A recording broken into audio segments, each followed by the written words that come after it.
تعالیٰ کے پاکیزہ نام سے ابتدا کرتے ہیں جو بہت مہربان نہایت رحم والا ہے۔ آپ کے سامنے بخاری شریف کا درس بیان ہو رہا ہے، اور الحمدللہ کوشش یہی ہوگی اللہ تبارک و تعالیٰ کے فضل و کرم سے کہ بخاری شریف کی اکثر احادیث آپ کے سامنے بیان کرنے کا شرف حاصل ہو، اور نبی کریم صلی اللہ علیہ وسلم کے کلام میں جو مقصود مصطفیٰ صلی اللہ علیہ وسلم پوشیدہ ہے وہ مستند شروحات کی روشنی میں آپ تک پہنچایا جائے۔ پچھلے پروگرام میں ہم نے حدیث نمبر 13 اور 14 پر تفصیلی کلام کیا، 15ویں کا بھی تھوڑا سا حصہ لیا تھا، لیکن اس میں چونکہ دو چیزیں مزید ہیں تو آج انشاءاللہ ہم 15ویں حدیث پر کلام کریں گے۔ اور پچھلے پروگرام میں نبی کریم صلی اللہ علیہ وسلم کی جس محبت کو اختیار کرنے کا حکم دیا گیا ہے اور جس محبت کی موجودگی کو کاملیت ایمان کی دلیل قرار دیا گیا ہے، اس پر تفصیلی کلام ہم کر چکے ہیں، جس کا خلاصہ ایک دفعہ دو جملوں میں عرض کر دیتا ہوں کہ نبی کریم صلی اللہ علیہ وسلم کو تمام لوگوں سے زیادہ چاہنے کا مطلب یہ ہے کہ آپ کے حکم کو، آپ کی پسند کو اور آپ کی ناپسندیدگی کو، ہر ایک کے حکم، پسند اور ناپسندیدگی پر اگر ہم فوقیت دینے میں کامیاب ہو جاتے ہیں تو سمجھ لیں یہ اس بات کی دلیل، اس بات کا ثبوت ہوگا کہ ہمارے دل میں نبی کریم صلی اللہ علیہ وسلم کی محبت تمام لوگوں سے زیادہ ہے۔ اور اگر ہم ایک دفعہ زندگی میں یہ ثبوت فراہم کرنے میں کامیاب ہو گئے تو یہ ہمارے ایمان کی کاملیت کی دلیل ہوگی۔ اور یاد رکھیں کہ جو جتنا کامل ایمان والا ہوگا وہ جنت میں اتنا ہی اعلیٰ مقام و مرتبہ پائے گا۔ جیسے کہ نبی کریم صلی اللہ علیہ وسلم نے ارشاد فرمایا کہ بعض جنتی اتنے اعلیٰ مقام پر ہوں گے کہ نیچے والے جنتی انہیں اس طرح دیکھیں گے جیسے تم زمین پر کھڑے ہو کر آسمان کے ستاروں کو دیکھتے ہو۔ تو کتنی دور ہمیں ستارہ محسوس ہوتا ہے، نظر آتا ہے، اور ہم بعض اوقات حسرت کے ساتھ دیکھتے ہیں کہ ہم کتنے نیچے ہیں اور وہ کتنے اللہ نے ان کو اوپر مقام عطا فرمایا ہے۔ تو اسی طریقے سے جنتیوں میں بھی تفاوت ہوگا۔ تو ہم پچھلے پروگرام میں آخر میں یہی نصیحت عرض کر رہے تھے، اللہ تعالیٰ مجھے بھی اس کو سمجھنے کی توفیق عطا فرمائے، عمل کرنے کی توفیق عطا فرمائے کہ زندگی بار بار تو ملے گی نہیں، اسی زندگی میں آدمی اپنے آپ کو اللہ تعالیٰ کی بارگاہ میں جتنا قیمتی بنا کر پیش کر سکتا ہے اس کے لیے عملی کوشش کر لے تو انشاءاللہ پھر موت کے بعد راحت ہی راحت ہے۔ باقی سب نے بھول جانا ہے، نہ بیوی یاد رکھتی ہے، نہ بچے یاد رکھتے ہیں، نہ ماں باپ یاد رکھتے ہیں، نہ دوست احباب۔ ایک دفعہ انسان کی آنکھیں بند ہوئی نہیں، سب اپنی بھی آنکھیں بند کر لیتے ہیں، پھر ہم پڑھیں گے قبرستان میں، اور کسی کے پاس اتنا وقت نہیں ہوگا کہ ہماری قبر پر آ کے ہماری خیریت دریافت کر سکے یا تسلسل کے ساتھ ہمارے لیے ایصال ثواب کا اہتمام کر سکے۔ زندگی تک سب کی محبتیں ہوتی ہیں، اس کے بعد انسان جب قبر میں چلے جاتا ہے تو یہ اللہ کا چونکہ قاعدہ قانون ہے، آہستہ آہستہ سب کے دل سے محبت محو ہوتی ہے، انتہائی درجے کی کم ہو جاتی ہے، اور جیسے جیسے پھر وقت گزرتا جاتا ہے بسا اوقات بالکل محبت نکل ہی جاتی ہے۔ اس وقت انسان پھر اپنے دنیا میں کیے گئے اچھے اعمال کا بدلہ حاصل کر رہا ہو تو اس کے لیے بڑی راحت کا سامان ہوتا ہے، اور خدا نخواستہ غفلت میں زندگی گزار کر دنیا میں مختصر طرح سے کوئی عمل کرنے کے بعد عارضی طور پر لذت اور مزہ حاصل کرنے میں جس نے زندگی کو گزار دیا اور ان عارضی لذتوں کو وہ سب کچھ سمجھتا رہا، وہ بیچارہ ہو سکتا ہے کہ قبر میں جا کر پچھتائے۔ 15ویں حدیث کو لیتے ہیں، باب قائم کیا تھا باب حلاوت الایمان، ایمان کی حلاوت کا باب۔ حلاوت مینز مٹھاس ہوتی ہے، ایمان کی مٹھاس کا باب، اور مٹھاس سے مراد یہاں پر ہے کہ ایمان کا ایک اثر، ایمان کی ایک لذت، ایک مزہ، ایک لطف انسان کو حاصل ہو، اس کے سلسلے میں یہ باب قائم کیا گیا ہے۔ حضرت انس رضی اللہ تعالی عنہ سے مروی ہے، وہ کہتے ہیں کہ نبی کریم صلی اللہ علیہ وسلم نے ارشاد فرمایا کہ ثلاث من کن فیہ، 3 چیزیں ایسی ہیں کہ اگر وہ کسی شخص میں ہوں وجد حلاوت الایمان، تو وہ ایمان کی حلاوت یعنی مٹھاس کو محسوس کرے گا، ایمان کی ایک لذت کو محسوس کرے گا۔ اور وہ ارشاد فرمایا کہ پہلی بات کہ ان یکون اللہ ورسولہ، کہ اللہ تعالی اور اس کے رسول احب الیہ، اس کے نزدیک سب سے زیادہ محبوب ہوں مما سواہما، ان دونوں کے ماں سوا سے، یعنی وہ اللہ تعالیٰ اور اس کے رسول کے علاوہ جتنی بھی چیزیں ہیں سب سے زیادہ اللہ تعالیٰ اور اس کے رسول سے اگر محبت کرے گا، کسی نے یہ چیز اختیار کر لی، وہ حلاوت ایمان پائے گا، اس کو نماز پڑھتے ہوئے بھی لذت ملے گی، روزہ رکھنے بھی مزہ آئے گا، امور آخرت کو اختیار کرتے ہوئے اسے کوئی جھنجھلاہٹ محسوس نہیں ہوگی، بڑے سکون کے ساتھ وہ طاعات اختیار کرے گا، بلکہ اس کی طبیعت ایسی ہو جائے گی کہ اگر خدا نہ خواستہ کوئی گناہ سرزد ہو جائے تو طبیعت بے چین ہو جائے گی، اضطراب پیدا ہوگا، ندامت اس کو مکمل طور پہ گھیرے گی، اور جب تک وہ توبہ نہیں کر لے گا اس کو سکون نہیں ملے گا۔ تو حلاوت ایمان جب حاصل ہو جاتی ہے تو اس کی برکات یہ ظاہر ہوتی ہیں۔ دوسرے ارشاد فرمایا وَأَن يُحِبَّ الْمَرْءَ لَا يُحِبُّهُ إِلَّا لِلَّهِ، کہ وہ کسی بھی جس بھی شخص سے محبت کرے گا صرف اور صرف اللہ تبارک و تعالیٰ کی رضا کی خاطر کرے تو وہ حلاوت ایمان پائے گا۔ تیسرا ارشاد فرمایا وَأَن يَكْرَهَ أَن يَعُودَ فِي الْكُفْرِ، اور یہ کہ وہ کفر کی طرف لوٹ جانے کو اسی طرح ناپسند کرے کما یکرہ ان یقذف فی النار، جیسے کہ وہ اس بات کو ناپسند کرتا ہے کہ اسے آگ میں ڈال دیا جائے۔ تو معلوم یہ ہوا کہ یہ تین چیزیں اگر کوئی شخص اختیار کر لے گا تو اسے حلاوت ایمان ضرور حاصل ہوگی۔ اور حلاوت ایمان کے حصول کی ظاہری علامات کیا ہیں جو میں نے بھی آپ کو بتائیں، وہ یہی ہیں کہ انسان عبادات کو اختیار کرنا اپنے لیے بہت ہی آسان محسوس کرے گا، اس کے برعکس گناہ کرنا بے حد مشکل محسوس ہوگا۔ اور یہ بڑی حیرت انگیز چیز ہے، کیونکہ عموماً نفس کی بات ماننا، شیطان کی اطاعت کرنا، دنیا والوں کا کہنا ماننا، گندے کاموں میں مشغول ہونا، یہ زیادہ اچھا لگتا ہے اور زیادہ آسان محسوس ہوتا ہے۔ اس کے برعکس 5 وقت نماز پڑھنا، اپنے آپ کو گناہوں سے بچانا، قرآن پاک پڑھنا، علم دین حاصل کرنا، نیک لوگوں کی صحبت میں رہنا، یہ بعض اوقات پہاڑ کے برابر محسوس ہوتا ہے۔ آپ نے بھی دیکھا ہوگا، ہم نے بھی دیکھا ہے، اور بہت سے سننے والے اس کو باقاعدہ محسوس کر لیں گے کہ ان میں ایسی چیز ہوتی ہے کہ مسجد کے ساتھ کھڑے ہوتے ہیں، بعض اوقات کھمبے پہ کے پاس کھڑے ہیں، 4-5 دوست مل کے، اذان ہو رہی ہے، سامنے سے لوگ جھک درجوک مسجد میں جا رہے ہیں، لیکن اتنی توفیق نہیں ہوتی کہ جا کر اللہ تعالیٰ کی بارگاہ میں سرو سجود ہو کر اس کی رضا کو حاصل کرنے کا سامان کیا جائے، بلکہ بعض اوقات شرمندگی کی وجہ سے کہ لوگ گزرتے ہوئے دیکھ کے طنزیہ نگاہوں سے دیکھ رہے ہوتے ہیں کہ یار مسجد میں نہیں آ رہے، تو بولتے ہیں چلو یہاں سے نکلیں یار، جماعت کا ٹائم ہو رہا ہے، تو دور جا کے کھڑے ہو جائیں گے۔ تو اللہ تعالیٰ کا کھاتے ہیں، اللہ تعالیٰ کا پیتے ہیں، اللہ تعالیٰ کا دیا ہوا پہنتے ہیں، اللہ تبارک و تعالیٰ کی نعمتوں کو رات دن استعمال کرتے ہیں، لیکن جب اللہ تبارک و تعالیٰ کی طرف سے قائم کردہ منادی ندا کرنے والا کہتا ہے حی علی الصلاح، آؤ نماز کی طرف، حی علی الفلاح، آؤ بھلائی اور کامیابی کی طرف، ہم کہتے ہیں کہ مؤذن صاحب آپ کا یہ کہنا نہیں ماننا۔ فجر میں مؤذن صاحب پکار کے کہہ رہے ہوتے ہیں الصلاۃ خیر من النوم، بے شک نماز نیند سے بہتر ہے، ہم اپنے عمل سے ثابت کر رہے ہوتے ہیں کہ نہیں جی نیند نماز سے بہتر ہے، اور اوپر لے لیتے ہیں چادر اور تکیہ رکھ لیتے ہیں کانوں کے اوپر کہ آواز کانوں تک پہنچے ہی نہیں۔ تو یہ صورتحال ہے ہماری۔ وجہ اس کی کیا ہے؟ یہی ہے کہ ہم نے حلاوت ایمان کو حاصل کرنے کی کوشش نہیں کی۔ حلاوت ایمان کی کمی کی بنا پر جو ایک مومن کی شان ہونی چاہیے، جو ایک مومن میں علامات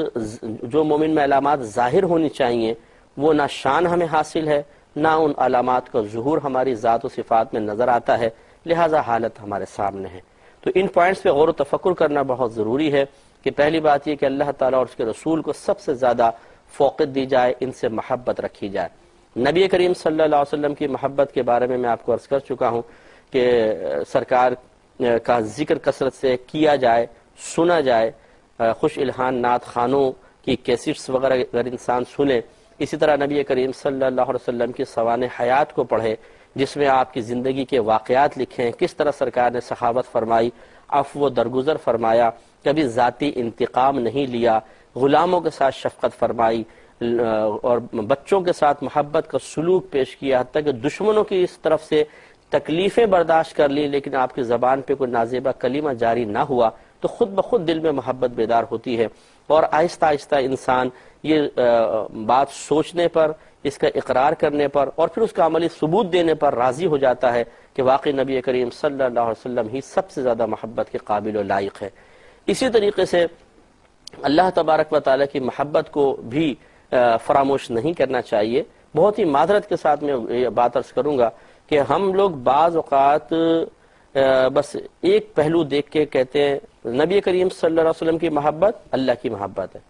اس کا انکار نہیں، بالکل ٹھیک ہے، لیکن پھر نبی کریم صلی اللہ علیہ وسلم کی محبت حاصل کرنے کے لیے، آپ کے قرب حاصل کرنے کے لیے وہ تمام اعمال و افعال اختیار کریں گے جس سے ہمیں یہ قرب حاصل ہو سکتا ہو، یہ بھی کوئی برا نہیں ہے، لیکن اللہ تبارک و تعالیٰ کی ذات کی طرف متوجہ ہونا، اللہ تبارک و تعالیٰ کی محبت اور عشق میں اضافے کے لیے عملی کوشش کرنا، اس سے ہم بالکل غافل ہو جاتے ہیں۔ یہی وجہ ہے کہ بسا اوقات ہمارے گھروں میں اللہ کی محبت کا درس نہیں دیا جاتا، اللہ تعالیٰ کے عشق کی بات نہیں کی جاتی۔ ہمارے بعض اوقات ائمہ حضرات ممبروں پر اللہ تعالیٰ کی محبت، اللہ تعالیٰ کے عشق کے بارے میں بیان ہی نہیں کرتے ہیں۔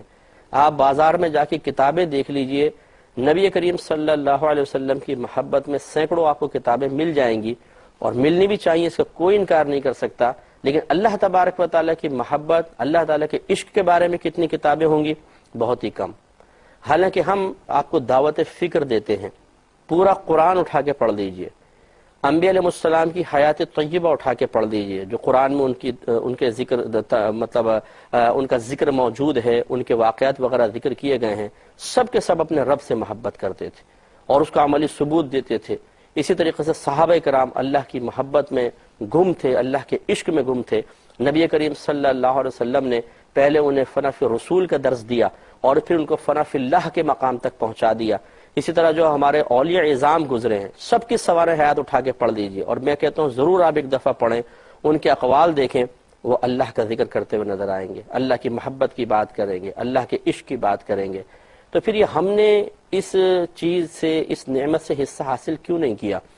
ہم کیوں نہیں اللہ تعالیٰ کی اس انداز سے باتیں کرتے کہ جس سے اللہ تبارک و تعالیٰ کی محبت میں اضافہ ہو؟ اللہ کا عشق حاصل کرنے کی کوشش کیوں نہیں کی جاتی ہے؟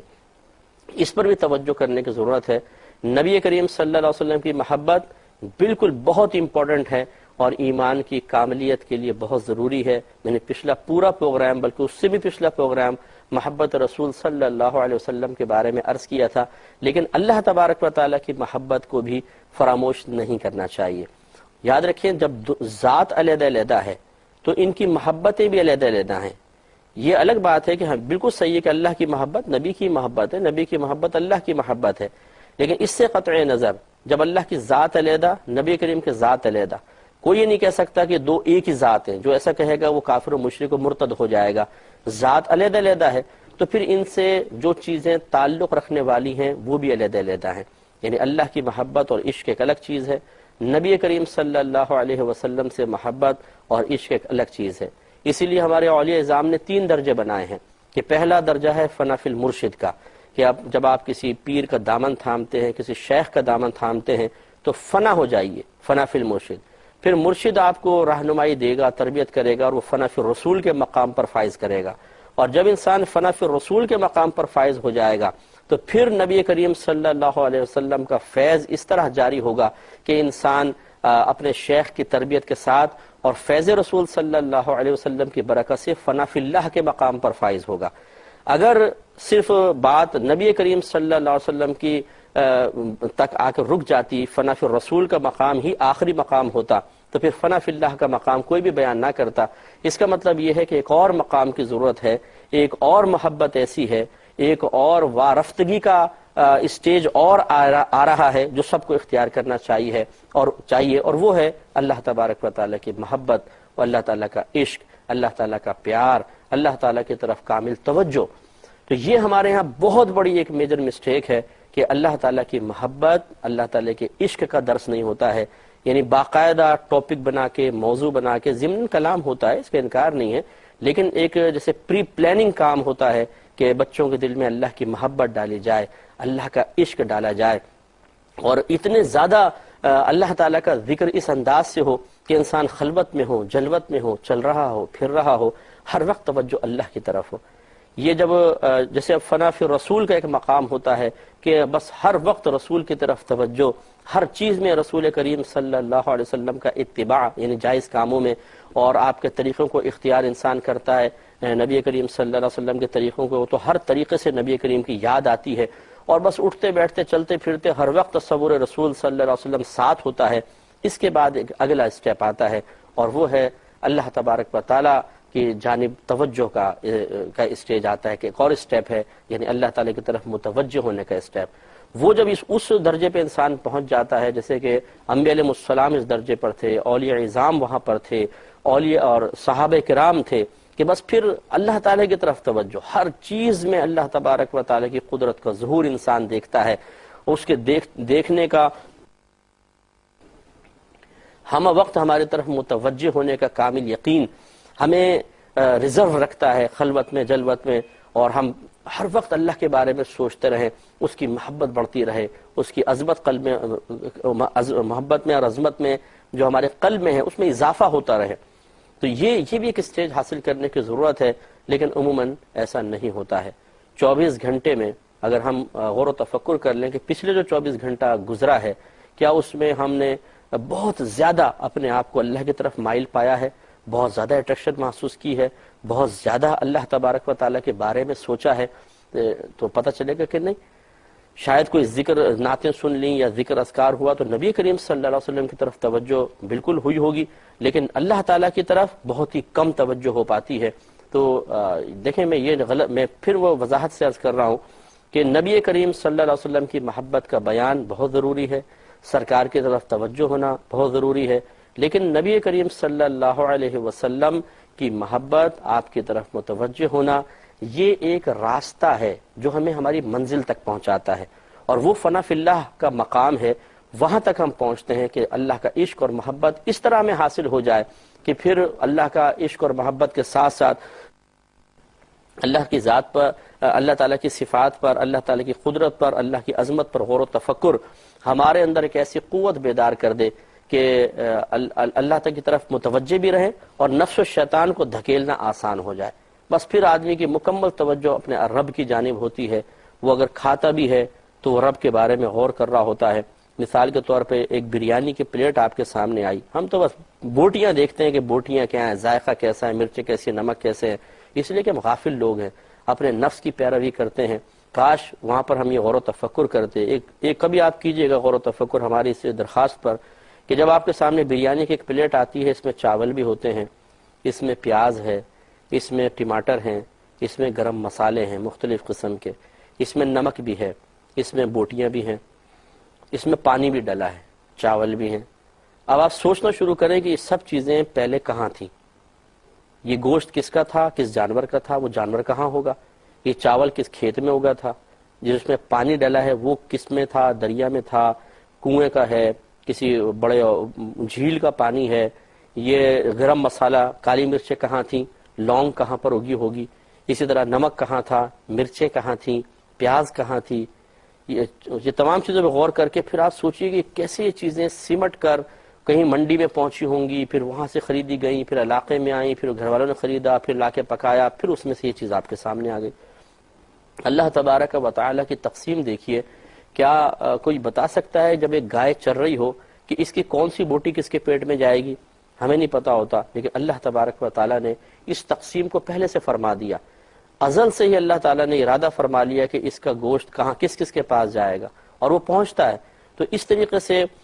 کھانے پینے کی چیزوں پہ غور و تفکر سے اللہ تعالیٰ کی عظمت کا احساس ہوتا ہے، اور بڑی محبت بیدار ہوتی ہے کہ ہمارا رب کتنا پیارا ہے کہ وہ اتنے ہزاروں میل دور کی چیزوں کو سمیٹ کر ہمارے سامنے موجود کر دیتا ہے. سفیان ثوری رحمۃ اللہ علیہ فرمایا کرتے تھے کہ لوگ یہ سمجھتے ہیں کہ ہم رزق تلاش کر رہے ہیں، حالانکہ رزق تو خود ان کو تلاش کرتا ہوا سامنے آتا ہے. تو آپ دیکھ لیجئے جو آپ کے سامنے کھانا رکھا ہوتا ہے یہ کہاں سے چلا، ڈھونڈتا ڈھونڈتا ڈھونڈتا آپ کے سامنے آ گیا. اسی طریقے سے اگر ہم اپنے جسمانی بناوٹ پر غور و تفکر کریں، کاش ایسا کبھی ہو، بیٹھے ہوں تو اپنے ہاتھ کو ہی دیکھیں کیسے اس کی لکیریں ہیں، کیسے انگلیاں ہیں، نیچے ہڈی، ہڈی کے اوپر پھر پٹھے، پٹھے کے اوپر پھر گوشت کا امتزاج، پھر اس کے ساتھ مختلف رگیں، اور پھر اس کے اوپر ایک کھال چڑھا دی اللہ تعالیٰ نے، اور کیسا پرفیکٹ ہاتھ ہے، انگلیاں کیسے مڑتی ہیں، کیسے ہم چیزوں کو پکڑ لیتے ہیں. کوئی پوری دنیا مل کر ایسا ایک ہاتھ تو بنا کر دکھا دے، اسی میٹیریل کا نہیں بنا سکتے. انشاءاللہ اس پہ کلام کریں گے نیکسٹ پروگرام میں بھی. وآخر دعوانا ان الحمدللہ رب العالمین.